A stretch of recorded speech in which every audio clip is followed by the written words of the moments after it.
नमस्कार साथियों, आज हम बात करने वाले हैं निरूपक भिन्न 1:1 लाख पर, जिस पर एक सरल मापनी बनानी है और दर्शाना है मील और फरलांग। आप ध्यान देंगे कि 1:1 लाख, ये जो 1 लाख है वो मैच तो करता है किलोमीटर से, क्योंकि 1 किलोमीटर में 1 लाख सेंटीमीटर होते हैं। लेकिन पूछा क्या गया है, ध्यान दीजिएगा, मील व फरलांग। प्रश्न में देख लीजिएगा, मील और फरलांग लिखा है तो इसका आंसर ये है। अन्यथा किलोमीटर और हेक्टामीटर इससे ज़्यादा पूछे जाते हैं। और अगर एक हेक्टामीटर और किलोमीटर पूछा हुआ है तो एक वीडियो मैंने पहले ही, आप प्लेलिस्ट में जाकर देखेंगे तो 1:1 लाख पर किलोमीटर और हेक्टामीटर पढ़िए पर मैंने बना दी है। तो अब इस बार अपने पढ़ेंगे मील व फरलांग में। हालांकि वो वीडियो का जो लिंक है वो डिस्क्रिप्शन के अंदर मैं डाल दूंगा, आप उसमें से जा सकते हैं, वीडियो को देख लीजिएगा। ठीक है, तो पढ़ना क्या है, मील व फरलांग। बनानी है सरल मापनी, निरूपक भिन्न है 1:1 लाख। इनको देखने के बाद पता चलता है कि ये क्या है, इंच है। क्या है, इंच है। ये दोनों 1 इंच है और ये 1 लाख इंच है, दोनों ही इंच ही है इकाइयाँ। ठीक है, अब प्रश्न स्टार्ट करते हैं अपने आंसर इसका हल करना। ठीक है, मानचित्र का 1 इंच प्रदर्शित करता है धरातल का 1 लाख इंच। ये मैंने यहाँ लिख दिया, मानचित्र का 1 इंच प्रदर्शित करता है बराबर धरातल का 1 लाख इंच। इसलिए मानचित्र का 6 इंच प्रदर्शित करेगा, तो 1 इंच का 6 गुना हो गया, तो यहाँ पर भी 6 गुना हो जाएगा इससे 1 लाख से। तो 1 लाख इंटू में 6, ये 6 लाख इंच आपने लिख दिया। अब इंच को बदलेंगे किस में, जो दोनों पूछा गया है ना उसमें, देखो दोनों में से बड़ा कौन सा है, तो आप देखेंगे कि मील बड़ा है, क्योंकि एक मील के अंदर 8 फरलांग होते हैं। 8 फरलांग मिलकर एक मील बनाते हैं, तो मील क्या हुआ, बड़ा। तो कन्वर्ट किस में करेंगे, मील में। इंच को मील में बदलने पर जो इकाई आपके सामने है 6 लाख, ये तो ऊपर लिखी जाएगी, उसकी बटा के अंदर जो है इंच कितने होते हैं, तो इंच के अंदर कितने सेंटीमीटर होते हैं, तो ये आपने देखना है। तो यहाँ पर इंच, यानी यहाँ पर देखना है मील, मील के अंदर कितने इंच होते हैं वो आपने यहाँ पर इसमें देखने हैं। तो यहाँ 63,360 इंच होते हैं एक मील में, वो इकाई यहाँ पे लिख देनी है आपने, कितनी, 63,360। अब अपने इसको का भाग देंगे तो अपना आंसर आएगा 9.46 मील। अब अपने को मील प्राप्त हो चुका है, लेकिन ये तो पूर्णांकों में नहीं है। जब इकाइयाँ पूर्णांकों में नहीं होती तो हमें 3-4 लाइनें एक्स्ट्रा और लिखनी ही पड़ती है। तो अब 6 इंच की रेखा 9.46 इंच मील को प्रदर्शित कर रही है, जो कि पूर्णांकों में नहीं है। अतः हमारा पूर्णांक होगा कितना, 10 मील। लिखा है यहाँ 9.46 मील पूर्णांक नहीं है, अतः अपना पूर्णांक होगा कितना, 10 मील। हमने इसकी 9 की जगह बढ़ा दिया, इसको 10 मील कर दिया है। अब देखिए 9.46 मील को प्रदर्शित करने वाली रेखा की लंबाई है 6 इंच। ये देखो 9.46 मील को प्रदर्शित करने वाली रेखा की लंबाई कितनी है, 6 इंच है। इसलिए 1 मील को प्रदर्शित करने वाली रेखा की लंबाई होगी कितनी, 6/9.46 इंच। ठीक है, 9.46 ये इसके बटा में आ जाएगा। ठीक है, तो अब इसे हल करेंगे, लेकिन हल करने से पहले तीसरी लाइन देखिए, 10 मील को, इसलिए 10 मील को प्रदर्शित करने वाली रेखा की लंबाई होगी, तो 6/9.46 यहाँ आ जाएगा, इंटू में इसके 10 आ जाएगा। जब आप इसे गुणा करोगे 6×10 60 और बटा में 9.46, जब 60 को 9.46 से काटोगे तो आंसर आएगा 6.34 इंच। अब आपकी रेखा की लंबाई कितनी है, 6.34 इंच है। पहले कितनी थी, 6 इंच थी, जो किस में कन्वर्ट होगी, 6.34 इंच में, क्योंकि जो दर्शाने वाली जो मील है वो कितने हैं, पहले 9.46 थे, अब उससे बढ़कर 10 मील हो गई। अब 10 मील पूर्णांक है, इसलिए इस रेखा जो है ये पॉइंटों में आप खींच सकते हो। इकाइयाँ पूर्णांकों में, जो रेखा की लंबाई है वो चाहे पॉइंटों में लिख दो, उसमें कोई दिक्कत नहीं है।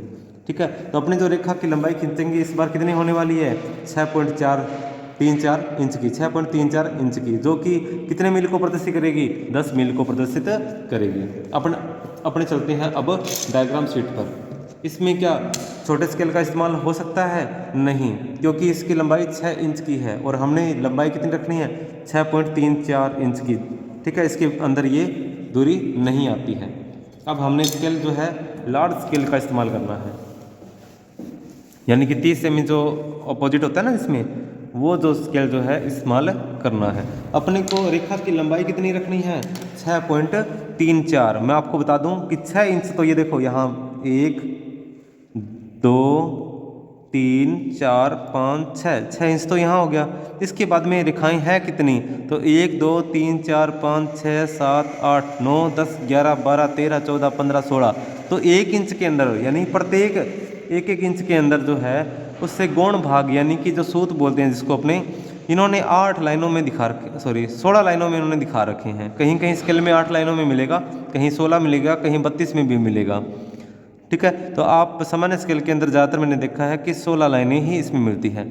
तो अब वो जो आंसर आया था अपना कितना, 6.34 इंच आया था। ये जो 3-4 इंच है ना, ये इसी का जो है ना, ये जो 6 है इंच, ऐसे ही जो 7वां इंच है उसका प्रतिशत में है ये 3.4 इंच। ये नहीं कि 3 और 4 के बीच में निशान लगा दो आप, कि 3 लाइनें गिनो और 3 पूरी होते ही 4 और 3 के बीच में निशान लगा दो, ये नहीं, वो सेंटीमीटर में सिस्टम होता है। जहाँ 10 लाइनें होती, यहाँ भी 10 लाइनें होती तो आप लगा देते, भले कोई दिक्कत नहीं, 3 और 4 के बीच में लगा देते, चल जाता। लेकिन यहाँ लाइनें कितनी हैं, 16, इसलिए आप उसको एक सूत्र में ढालोगे, जो कि सूत्र है जैसे कि कितना प्रतिशत, पॉइंट के बाद में कितना इकाई लिखा हुआ है, 3.4, सॉरी 6.34, जो 3-4 है ना उसको आप ऊपर लिखोगे, क्या लिखोगे, 3-4 बटा में 100, यानी कि 100 जो है पूर्ण इकाई मान लेंगे अपने, इंटू में 16 क्या है, ये रेखाएं हैं।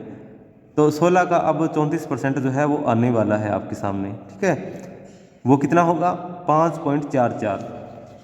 अब आपने 6 इंच, तो यही,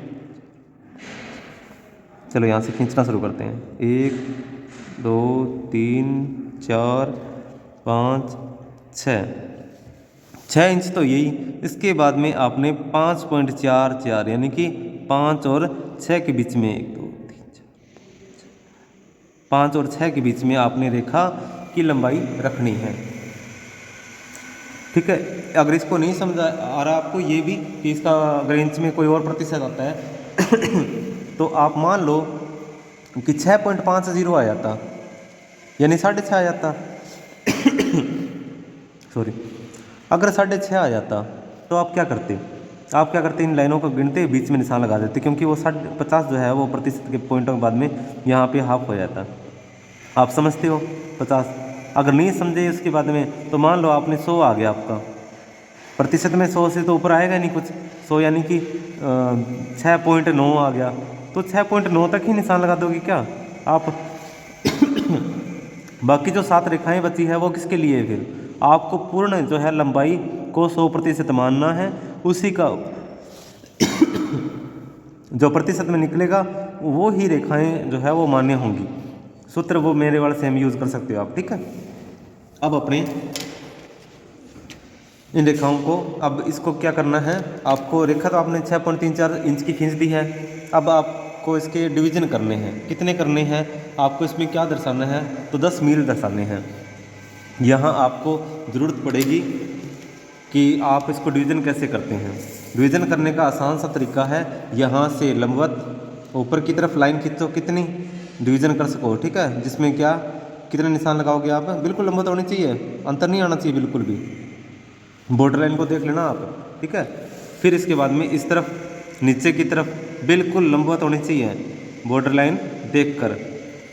मैंने 5-5 सेमी रेखा खींच ली है। ठीक है, और उस पर निशान लगाने कितने, 10 भाग करने हैं ना इस रेखा के, तो 9 निशान लगाने हैं।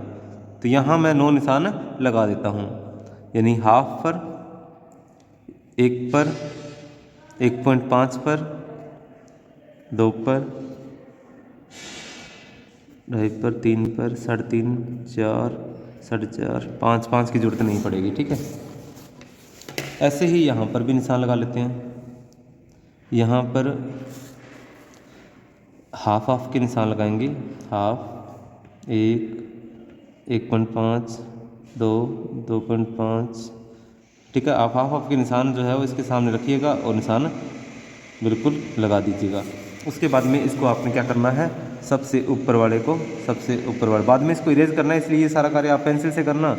सॉरी मैंने बताने में अगर देर कर दी हो तो। ठीक है, क्योंकि इससे पहले की वीडियो में मैंने ये सब बताया हुआ है। अब अपने इसके क्या कर रहे हैं, डिवीज़न कर रहे हैं। कितने, 10 डिवीज़न हो जाएंगे। आपने रेखा खींचनी है, उसके 9 भाग करने हैं। इस तरीके से आपको जहाँ पर ये रेखाएं इस मुख्य रेखा को जो कि आपने खींच रखी है, सॉरी, जो कि आपने खींच रखी है, उससे आपने क्या करना है, मिलाते हुए आगे की तरफ खींचना है। दोनों बिंदुओं से प्रॉपर मिलाइएगा, नहीं तो बीच में जो है वो रेखा का डिवीजन सही से नहीं हो पाएगा।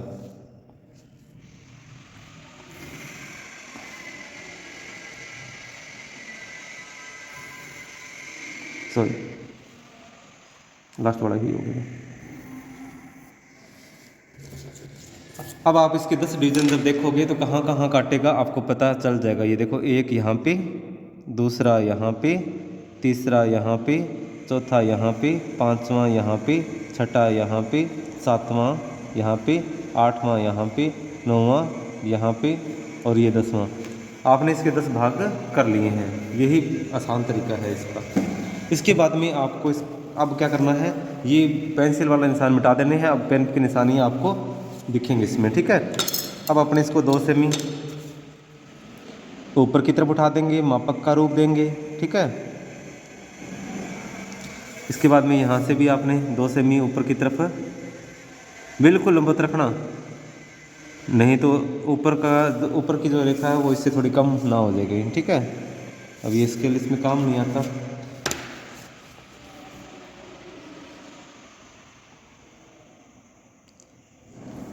स्केल को अच्छे से दबा लेंगे अपने, क्योंकि एक बार अगर ये स्केल हिल गया ना तो ये पेन से कर रहा हूँ मैं, फिर इसमें गलती हो जाती है। और इसके मिड में जो निशान है हाफ सेमी के मैंने इस तरफ लगाए थे।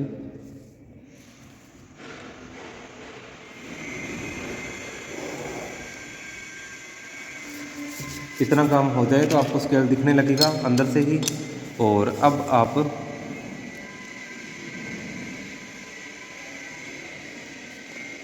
ऊपर भी यही निशान लगाने में तो समस्या आएगी, इसलिए आप ऐसा करना कि यहाँ पे थोड़ा सा ध्यान रख लेना, ठीक है। इनके बीच का जो गैप है ना वो आपको स्केल से ही पता चल जाएगा कि गैप कम हुआ है, ज़्यादा हुआ है, लंबवत रेखा है या नहीं है। रेखाएं बिल्कुल पहले पेंसिल से खींच लेना। हालांकि पेंसिल से लाइन खींचने के बाद में पेन उस पर थोड़ा सा कठिन चलता है, फिर भी जेल पेन जो है वो कुछ ठीक है जो चल जाते हैं। आपने इसके डिवीज़न कर दिए हैं, ठीक है। अब यहाँ पहले भाग में आप क्या लिखोगे, क्योंकि ये पूर्ण रेखा जो है 6.34 सेमी की है, 6.34 से सॉरी इंच की है, 6.34 इंच की है ये रेखा। और इस पर आपने दिखाना है 10 मील। तो पहला बॉक्स खाली छोड़कर यहाँ पर 0 लिखोगे तो 1 मील कम हो जाएगा। यहाँ पे क्या लिखोगे, 9 मील, 9 मील लिख दोगे, इंग्लिश में लिखने हैं, ठीक है, यहाँ डायग्राम शीट पे। तो इसके बाद में यहाँ पे लिखोगे 1 2 3 4 5 6 7 8 और 9 मील, ये हो गया ना। इसके बाद में आप यहाँ देखिए इसके गौण भाग दिखाने हैं। इसमें गौण भाग मील से छोटा क्या होता है, फरलांग। एक काम करना, मिड में एक डॉट लगाना, बिल्कुल एक्यूरेट लगाना आप, तो ठीक है, मैं तो बता रहा हूँ आपको, स्केल से माप कर लगाना। मेरा जो अनुभव है वो यहाँ पे काम कर रहा है, ठीक है। तो यहाँ पर मैं कितना लिखूँगा, 4 और 8। आपको पता नहीं 0 से लेकर 1 है ये, तो ये 1 मील है और ये भी 1 मील था इधर।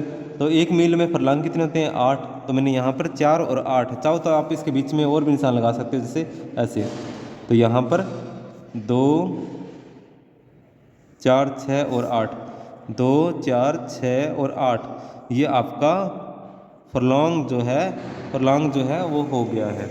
आप इसमें मील और फरलॉन्ग आपने दर्शा दिए हैं।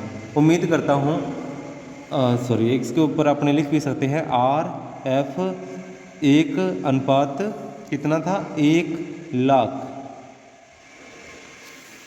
RF 1 अनुपात 1 लाख इसके ऊपर लिख दीजिएगा।